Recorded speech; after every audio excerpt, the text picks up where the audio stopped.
உங்களுக்கு சேர வேண்டிய ரூபாய் 20,000 இருக்கு, எடுத்துங்க. கோபி, இங்க ஏலம் முடிஞ்சு போச்சு. இல்ல, ஏலம் முடியறதுக்கு முன்னாலேயே நான் பணத்தை கொடுத்தாச்சு.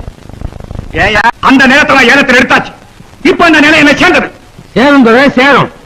யார் ஏமாற்ற பாக்குறேன்? கடமை செய்வோம் கலங்காமலே, உரிமை கேட்போம் தயங்காமலே. வாருங்கள் தோழர்களே, ஒன்றாய் வாருங்கள் தோழர்களே. நாளை உலகை ஆள வேண்டும் உழைக்கும் கரங்களே. இந்த நாடு முழுதும் மலர வேண்டும் புரட்சி மலர்களே, புரட்சி மலர்களே,